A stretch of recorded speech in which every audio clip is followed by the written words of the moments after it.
Episode 3। अभी तक आप सभी ने पिछले भाग में देखा कि कैसे रुद्र उस कस्बे में अपने मिशन के लिए जाता है, पर वहां पर उसके साथ कुछ और ही हो जाता है। जब वो कस्बे में कुछ पता लगाने के लिए निकलता है तो अचानक से बहुत तेज आंधी तूफान आ जाती है और उसे मस्जिद में रुकना पड़ता है और वहीं पर मेघना भी होती है, जिस वजह से दोनों की शादी हो जाती है। अब देखना यह है कि क्या इन दोनों की इस मजबूरी से बंधे डोर इनको करीब ला पाएंगी या फिर दोनों 6 महीने बाद अलग हो जाते हैं। तो चलिए हम अपनी कहानी को आगे बढ़ाते हैं। रुद्र अपनी माँ से उसकी बात सुनने के लिए बहुत रिक्वेस्ट करता है तो रुक्मणी जी बोलती है, ठीक है तुम्हें जो भी कहना है जल्दी बोलो। तब रुद्र उन्हें बताता है कि उनके साथ वहां पर क्या क्या हुआ और किस कारण उसे मजबूर होकर मेघना का मांग भरना पड़ा। पर आप उन सभी को समझा भी तो सकते थे, क्या आपको ये शादी ब्याह बच्चों का खेल लगता है रुद्र? कि जब मन किया कर लिया और जब मन किया तोड़ दिया। पर माँ आप तो जानती है ना कि मैं काजल से कितना ज्यादा प्यार करता हुआ और मेरी पत्नी वही होगी। ये रिश्ता सिर्फ मजबूरी से बंधी है, तो आप ही बताओ कि क्या ये सही है? मुझसे ये रिश्ता निभाने के लिए अब मत बोलने लग जाएगा प्लीज। दोनों की बातों को सुनने के बाद अजय जी बोलते हैं, ये क्या बकवास कर रहे हो तुम रुद्र? हाँ हमने माना कि ये जो भी हुआ वो सब एक मजबूरी थी, पर शादी तो झूठी नहीं है। तो क्या आप इन्हें यहाँ पर 6 महीने के लिए लाए हैं? अल्पविराम। आप चुप रहिए जी। रुद्र ठीक बोल रहा है, चलो कम से कम आपको ये तो समझ है कि आपके साथ ये लड़की नहीं बल्कि काजल जैसी लड़की होनी चाहिए। और हम अभी से ही आपको बता दे रहे हैं कि इस लड़की को समझा दीजिए कि ये इस घर में चारों तरफ नहीं घूमेगी। मैं नहीं चाहती हूँ कि आसपास की औरतें को इसकी खबर लगे, इसीलिए जब तक ये यहाँ पर है इसे बता दीजिए कि चुपचाप अपने कमरे में रहेंगी। ठीक है माँ, मैं इसे समझा दूंगा, पर प्लीज आप मुझसे गुस्सा मत होइएगा। रुक्मणी रुद्र के सर पर प्यार से हाथ फेर कर अपने कमरे में चली गई। रुद्र वही खड़ा अपनी नसीब को मन ही मन कोश रहा था और सोच रहा था कि अब ये बात वो काजल से कैसे कहे। पता नहीं वो उसे समझ पाएगी या नहीं। लेकिन इन सब में बेचारी मेघना को बहुत कुछ सुनना पड़ा और ना ही किसी का उसके तरफ ध्यान था। वो कब से चुपचाप एक कोने में खड़े सबकी बात सुने जा रही थी। रुद्र भी उसे वहीं छोड़कर अपने कमरे में चला गया। अब मेघना को समझ में ही नहीं आ रहा था कि वो जाए तो जाए कहाँ। लेकिन तब अजय जी धीरे से उसकी तरफ बढ़ते हुए आए और बोले, मैं जानता हूँ बेटा इस वक्त आप पर क्या बीत रही है, पर रुक्मणी जी की भी कोई गलती नहीं है। वो रुद्र से बहुत ज्यादा प्यार करती थी और अचानक उसे ये बात पता चली कि उसने आपसे शादी कर ली है, इसी वजह से आपको कुछ से कुछ बोली दी। वैसे वो दिल की बुरी नहीं है, बस थोड़ा गुस्सा है। अरे पापा जी आप मुझे ये सब बातें क्यों समझा रहे हैं? मुझे पता है, और मुझे माँ की कोई भी बातों का बिल्कुल भी बुरा नहीं लगा है सच्ची में। अगर उनकी जगह कोई और भी होती ना तो वो भी यही करती। आखिर रुद्र जी उनके इकलौते बेटे हैं और मेरी वजह से उनके सपने टूट गए। पर मैंने भी सच में कभी नहीं सोचा था कि ऐसा कुछ होगा। मैं सच बोल रही हूँ पापा जी। अजय जी मेघना के सर पर हल्के से प्यार की हाथ रखते हुए बोलते हैं, मैं जानता हूँ बेटा आपकी कोई गलती नहीं है, बस वो हालात ही ऐसी हो गई थी कि कोई कुछ भी नहीं कर सकता था। पर मुझे इस बात की खुशी है कि आप मेरे बेटे की पत्नी बन इस घर में आए हैं।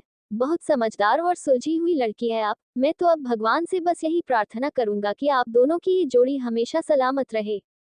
पर ये बात सच नहीं है पापा जी, आप तो जानते ही है ना कि हमारी शादी सिर्फ 6 महीने के लिए ही है, उसके बाद रुद्र जी मुझे तलाक दे देंगे।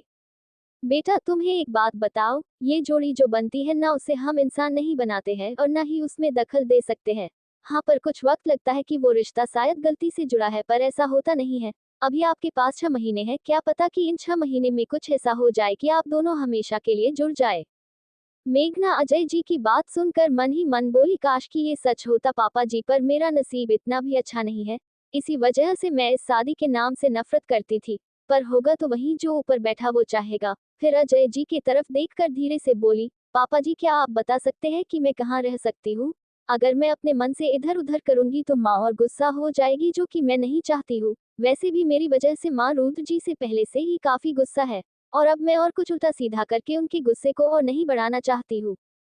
आप एक बहुत ही भली लड़की है बेटा। आप हमेशा याद रखिएगा कि इस घर में मैं हमेशा आपके साथ हूँ, और अगर आपको कुछ भी पूछना हो या कोई परेशानी हो तो आप मुझे बेझिझक पूछ सकती है।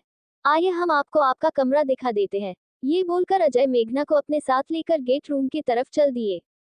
थोड़ी दूर चलने के बाद एक रूम का दरवाजा खोलते हुए अजय मेघना की तरफ देखते हुए बोले, ये लीजिए बेटा आप इस कमरे में आराम से रह सकती है। ये देखकर मेघना के चेहरे पर थोड़ी स्माइल आई, पर तभी वहां पर रुक्मणी तेजी से चलते हुए आए और गुस्से में बोली, हाँ हाँ इसे आप हमारा ही कमरा दे दीजिए ना। ये तो इस घर की मालकिन है ना, इस घर की जमीन पे सोने की तो इसकी औकात है नहीं और आप इसे ये कमरा दे रहे हैं। ए लड़की, तुम यहाँ पर नहीं रह सकती हो।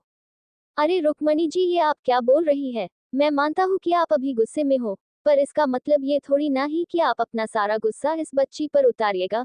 ये बच्ची रूथ के कमरे में रह नहीं सकती और अब आप बोल रहे हैं कि ये यहाँ पर भी नहीं रहेगी, तो ये जाएगी कहाँ? आपके बेटे ने ही इसे यहाँ पर लाया है।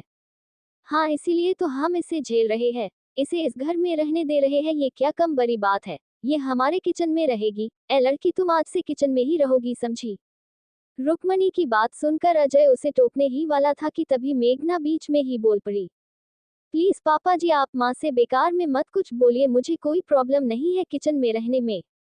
वैसे भी वो सच ही बोल रही है। हम जहाँ पर रहते थे वहाँ पर तो ये सारी फैसिलिटी नहीं ना थी, और आपके घर का तो किचन भी बहुत अच्छा ही है, मुझे कोई दिक्कत नहीं है वहाँ रहने में। क्या आप मुझे बता सकते हैं कि किचन किस तरफ है? मैं चली जाऊंगी। इस पर अजय उसके चेहरे को देखता रह गया, पर उसकी कोई मदद नहीं कर सका और बस उसे किचन का रास्ता दिखा दिया। मेघना भी अपने चेहरे पर झूठी स्माइल के साथ वहां से नजरें नीची करके चली गई। उसके जाने के बाद अजय रुक्मणी पर गुस्सा करते हुए बोले, आज आपने उस बच्ची के साथ ऐसा बर्ताव करके बिल्कुल सही नहीं किया। उसमें उसकी तो कोई गलती नहीं है जो आप अपना सारा गुस्सा उस पर उतार रही है। वो बहुत अच्छी लड़की है, इसलिए वो आपकी सारी बात चुपचाप सुन लेती है।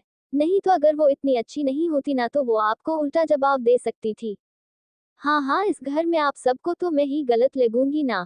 सबका जो मन करे वो कीजिए, मैं कुछ भी नहीं बोलूंगी। अगर आप मेरे और उस लड़की के बीच में आएंगे तो सोच लीजिए मैं इस घर को छोड़कर चली जाऊंगी, मैं पहले ही बता दे रही हूँ। बोलकर गुस्से में वहां से अपने कमरे की तरफ चली गई।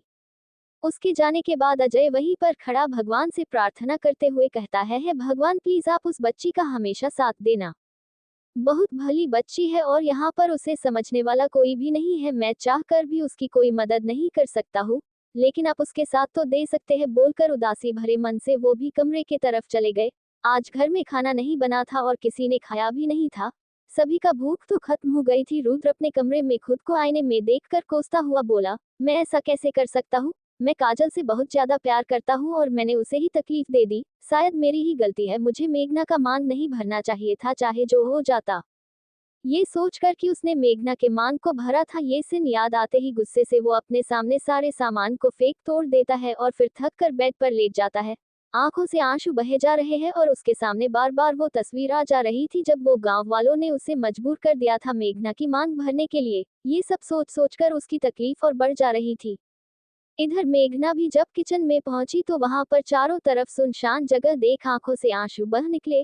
वो किचन के एक कोने में जाकर बैठ गई और आंखों से आंसू पोंछते हुए बोली, मैं इतनी कमजोर नहीं हूँ जो रो। भले ही मुझे भगवान आप कितना ही दुख क्यों ना दो, पर मैं आपके सामने हार नहीं मांगूंगी। आप यही चाहते हो ना कि मैं हार मान लूं, पर मैं नहीं मानूंगी। आपने मेरी जिंदगी को एक खेल बना दिया है और ऊपर बैठकर मजे ले रहे हैं। कोई बात नहीं, मैं भी इस सिचुएशन से आपको निकल कर दिखा दूंगी। हम राखी बोली थी कि इस रिश्ते को पूरी ईमानदारी से निभाना और यहाँ पर पापा जी ने भी यही बोला। पर कोई ये नहीं जानता है कि रिश्ता मन से निभाया जाता है। जब रूथ जी किसी और से प्यार करते हैं तो फिर मेरे कुछ चाहने से ही क्या होने वाला है? वैसे भी उसमें उनकी कोई गलती नहीं है। वो मुझे बचाने के लिए मेरी मांग भरे थे और मुझे भी तो शादी नहीं ही करनी थी। यहाँ पर कितना अकेला महसूस कर रही हूँ, कोई नहीं है जो मेरी बात सुन सके, मुझे तसल्ली दे सके कि सब ठीक हो जाएगा। यही सब सोचते हुए वो वहीं पर खाली जमीन पर अपने हाथों से पैर को समेटे हुए दुबक कर लेट गई और आंखों से आंसू बह रहे थे और उसने अपनी आंखें बंद कर सोने की कोशिश करने लगी। अगली सुबह मेघना चूंकि रात में काफी लेट से सोई थी तो उसकी आंखें नहीं खुल पाई थी। 6 बज रहे थे और वो अभी तक सोई ही थी। लेकिन रुक्मणी जी तो सब रोज सुबह ही उठ नहा धोकर पूजा पाठ करती और बाकी लोगों को भी सुबह सुबह ही उठा देती थी। इसलिए सिर्फ मेघना को छोड़कर सभी जग गए थे और मंदिर में रुक्मणी पूजा कर रही थी और रुद्र अजय पीछे हाथ जोड़े खड़े थे। जब रुक्मणी का पूजा हो गया तो वो दोनों को प्रसाद देते हुए बोली, वो लड़की कहाँ है? वो क्या अभी तक मेरे घर में सो रही है? मैं अभी उसको बताती हूँ। बोलकर वहां से किचन की तरफ चली गई, लेकिन अजय जी वहीं खड़ा रुद्र को गुस्से से बोला, देख रहे हो ना बेटा, आज सिर्फ और सिर्फ तुम्हारी वजह से उस बच्ची के साथ उतनी जाती हो रही है। जब तुम उसे अपनी जिम्मेदारी से वहां से बचाकर यहाँ पर लाए हो तो फिर अपनी माँ से उसे क्यों नहीं बचाते हैं? जब से वो बच्ची इस घर में आई है तब से रुक्मणी जी उसको जितना हो सके तकलीफ दे रही है। क्या ये सही है? अब फिर सुबह सुबह उसे 4 बात सुनाने चली गई।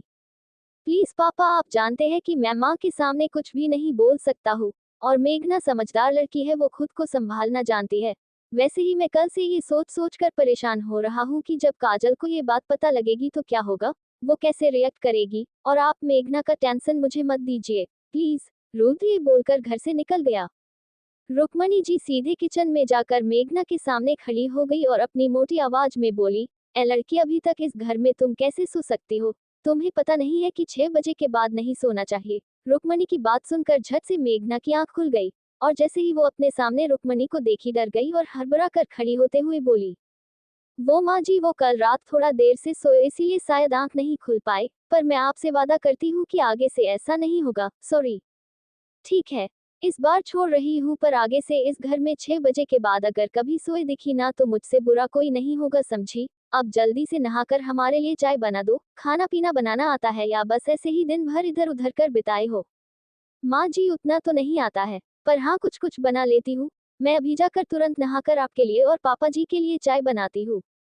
रुक्मणी के वहां से जाने के बाद मेघना अपने छाती पर हाथ रखते हुए खुद में ही बोलती है, बाप रे, रुद्र जी की माँ तो बिल्कुल हिटलर की तरह लगती है। अगर सामने आ जाती है तो डर ही जाती हूँ। अब जल्दी से मुझे चाय बनाना होगा, वरना अगर इसमें लेट हुई तो फिर मेरी खैर नहीं। अभी वो खुद से ये सब बोल ही रही थी कि तभी उसके मोबाइल पर किसी का कॉल आ गया। वो जैसे ही कॉल देखी तो उसकी बेगम माँ की कॉल था। ये देखकर उसके मुरझाए चेहरे पर बहुत ही प्यारी सी स्माइल आ गई और वो झट से कॉल रिसीव करते हुए बोली, बेगम माँ प्रणाम, आप कैसी है और राखी कैसी है? वहां पर सब ठीक है ना? अरे अरे मेरी बच्ची, तुम चुप होगी तभी ना मैं कुछ बोल पाऊंगी। तुम्हारी आवाज सुनकर दिल को बहुत शांति मिली। रात भर मुझे नींद नहीं आई। बार बार तुम्हारी ही याद आ रही थी कि कैसे तुम वहां पर सब कुछ संभाल पाओगी। वहां पर तुम्हें कोई कुछ कहता तो नहीं है ना?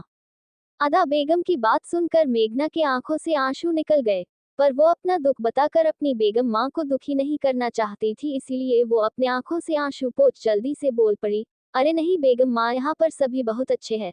हाँ, थोड़ा रुद्र जी से नाराज जरूर है, पर मुझे कोई कुछ नहीं कहते हैं। अभी अभी माँ जी आई थी चाय बनाने के लिए, बोली है वहीं जा रही थी बनाने। और पापा जी तो बहुत ही अच्छे हैं, वो मेरा बहुत ख्याल रखते हैं। बस ये सब सुनकर मेरे मन को शांति मिल गई। अब मुझे कोई चिंता नहीं है। अच्छा तू ये ले, राखी भी कब से मुझे बोल रही है उसे तुमसे बात करनी है, बोलकर उसे फोन थमा खुद वहां से चली गई। हेलो, कैसी है मेघना? ठीक ही हूँ। तू कैसी है बता? यहाँ पर तो सब कुछ ठीक ही है, पर मुझे वहां पर कुछ ठीक नहीं लग रहा है। भले तूने बेगम माँ को झूठ बोल दिया हो, पर मैं तुझे अच्छे से जानती हूँ। अब चल बता क्या हुआ वहां पर? कुछ नहीं राखी, ये सब तो होना ही था ना। रूत जी मजबूर होकर मेरे मांग में सिंदूर तो भर दिए थे, पर ना ही उन्हें और ना किसी और को मैं पसंद हूँ। आखिर वो किसी और से प्यार करते हैं और उसे ही माँ भी अपने घर की बहू बनाना चाहती थी, और अचानक मैं उन सब की जिंदगी में दाखिल हो गई। इससे कोई खुश तो नहीं ना होगा। कोई बात नहीं मेघना, तू हिम्मत मत हार। देख लेना, एक दिन सब ठीक हो जाएगा। हाँ, इस वक्त कोई तुझसे बात नहीं करता है, पर एक दिन यही लोग देख लेना तेरी खूब तारीफ करेंगे। बस इस वक्त तुझे अपने आप को खुद ही संभालना होगा। और सुन, अगर कभी तुझे अपने मन का दुख बांटने का मन करे ना तो मैं हमेशा हूँ, याद रखना। वैसे क्या रूत जी तुमसे बात नहीं करते हैं? वही ना तुझे वहां पर लेकर गए। वो क्या बात करेंगे, वो तो खुद इतनी बड़ी उलझन में फंस गए हैं। उनके लिए ये शादी उनकी जिंदगी की सबसे बड़ी भूल ही है। वो अगर मेरे तरफ से माँ से कुछ कहेंगे तो माँ को बुरा लाएगा, इसलिए वो इन सब से दूर ही रहते हैं। और उनके लाइफ में ऑलरेडी एक लड़की है जिसे वो अपने जान से ज्यादा प्यार करते हैं। फिलहाल तो वो उन्हें मनाने की कोशिश में लगे हुए हैं। ये सही नहीं है मेघना। अब तुम रूत जी की पत्नी हो तो वो कैसे किसी और लड़की के बारे में सोच सकते हैं? भले पहले वो किसी से प्यार क्यों ना करते हो, पर अब ये सही नहीं है मेघना। राखी तू ये सब छोड़, अभी मैं जा रही हूँ काम करने, वरना माँ फिर से नाराज हो जाएंगी। फ्री होकर तुझसे बात करूंगी। इस पर राखी भी ठीक है बोलकर कॉल रख देती है। मेघना जल्दी से नहाने के लिए चली जाती है और जल्दी से नहाकर चाय बना रुक्मणी के पास लेकर चली जाती है और जाकर धीरे से आवाज में चाय आगे बढ़ाते हुए बोली, माँ आपके लिए चाय। उसकी बात सुनकर रुक्मणी उस्ताने मारते हुए बोली, यही चाय बनाना जानती हो? इतने देर में सिर्फ 2 कप चाय बनाए हो? पता नहीं तुम्हें खाना बनाना आता भी, हब्या सिर्फ ऐसे ही बोल दी हो। जाओ जाकर खाना बनाओ। रुक्मणी की बात सुनकर मेघना हामी भर चली जाती है। उसके जाने के बाद वहीं पर बैठे अजय चाय के एक घूंट पीते ही बोल पड़ते हैं, वाह क्या चाय बनाई है इस बच्ची ने। सच में एक घूंट में ही लगता है कि सुकून मिल गया हो। और आप इसे बोलती है कि खाना बनाना नहीं आता है? अजय का उस लड़की के प्रति स्नेह देखकर रुक्मणी जी चिढ़ते हुए बोली, हाँ हाँ, आपको तो उसका हर काम अच्छा ही लगेगा ना। हम इधर रुद्र काजल के घर के बाहर जाकर दरवाजा पर बेल बजा गेट खुलने का वेट करने लगता है। कुछ देर बाद जब काजल की माँ दरवाजा खोलती है तो रुद्र उन्हें गुड मॉर्निंग विश करते हुए पूछता है, आंटी काजल कहाँ है, अभी तक सो ही रही है क्या?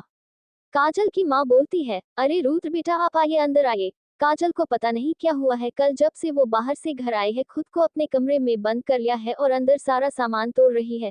काजल के पापा ने भी उसे कितना पूछने की कोशिश की आखिर हुआ क्या है, पर उसने ना तो कुछ बताया और ना ही गेट खोल रही है।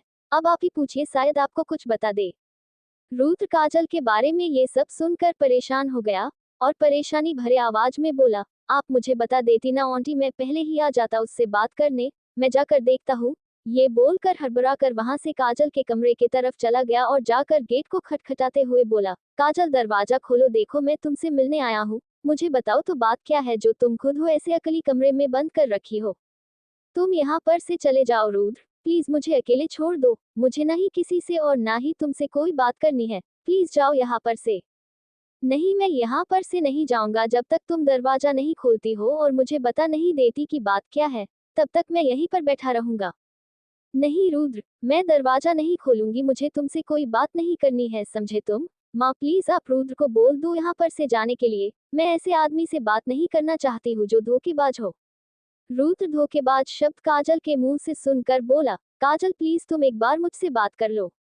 मैंने क्या धोखा दिया है तुम्हें, प्लीज बताओ। मैं सच बोल रहा हूँ, मैं तुमसे बहुत प्यार करता हूँ और मैं तुम्हारे बिना नहीं रह सकता हूँ।